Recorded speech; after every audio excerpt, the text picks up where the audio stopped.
अनुपमा में dance competition के बाद घर में जो तमाशा शुरू होने वाला है उसका तो अंदाजा किसी ने नहीं लगाया होगा। अब भाई जहां पर काव्या हो और जहां पर अनुपमा ने पाकी का दिल जीत लिया हो, ये कैसे काव्या बर्दाश्त कर सकती है। तो घर आते ही यहाँ पर देखने को मिलेगा कि अब पाकी और अनुपमा दोनों ही अवार्ड जीत जाते हैं और अनुपमा काव्या को भी स्टेज पर बुला लेती है क्योंकि उसने डांस सिखाया था पाकी को, लेकिन किसी वजह से वो डांस में नहीं आ पाती क्योंकि वो इंटरव्यू का कॉल चल रहा होता है। और यहाँ पर बेचारी अनुपमा इसको समझाने की सुलझाने की कोशिश करती है, लेकिन यहाँ पर तो सब चीजें उल्टी ही हो रही होती है क्योंकि यहाँ काव्या को ऐसे लगता है कि अब पाकी उसके हाथ से निकल गई है, तो वो पाकी पर बुरी तरह से भड़कते नजर आती है और कहती है कि हाँ तो अब तो तुम खुश होगी ना, पूरा क्रेडिट तुमने ले लिया। और अनुपमा बेचारी कहती है कि मैंने क्या क्रेडिट ले लिया। और उसके बाद ने कहती कि मैंने तो सब कुछ, तुम आई नहीं तो अनाउंसमेंट हो चुका था और पाकी ने मुझे कहा इसलिए मैं यहाँ पर डांस करने आई, नहीं तो मैं वहां से जा रही थी। तो पाकी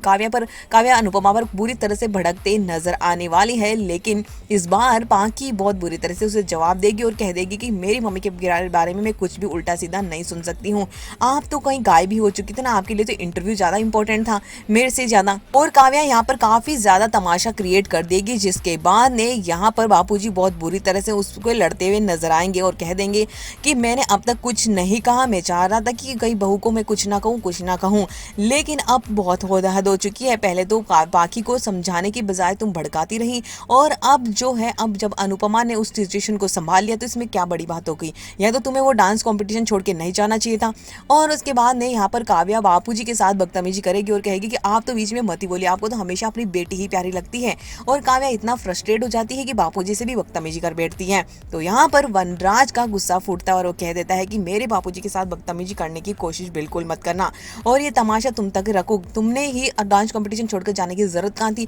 और बाकी का साथ तुम बहुत ही ऐसे कह रही थी कि तुम बाकी को जिताओगी ये वो, और अनुपमा को भी कोई जरूरत नहीं है, अनुपमा की भी कोई जरूरत नहीं है तुम्हें। तो यहाँ पर अगर अनुपमा ने अवार्ड शो जीत लिया है तो फिर इसमें क्या प्रॉब्लम है तुम्हें तो क्रेडिट मिल ही गया ना, सबके सामने अनुपमा ने तुम्हें बुला ही लिया। लेकिन काव्या कहती है कि और नहीं, इसे तो डांस करने का मौका तो इसे मिल गया ना, मेरी जगह जाकर खड़ी हो गई वहां पर, इसको जरूरत कहाँ थी, बाद में भी तो थोड़ी देर रुक नहीं सकती थी मेरे लिए। और यहाँ पर वनराज गुस्से में उस बाकी को काव्या को बुरी तरह से डांटते हुए नजर आएगा और बापूजी इस झगड़े को सुलझाने के लिए कह देंगे कि इस घर में अब कोई तमाशा नहीं होगा वरना मैं खुद घर छोड़कर चला जाऊंगा। और बापूजी यहाँ पर बड़ा फैसला ले लेंगे कि घर की प्रॉब्लम जो आई हुई है 20 लाख रुपए की, वो सुलझाने की जगह तुम एक के बाद एक झगड़े लेकर बैठे हो, शर्म नहीं आती तुम्हें। और यहाँ पर बापूजी इन सबको चुप भी करवाने वाले हैं।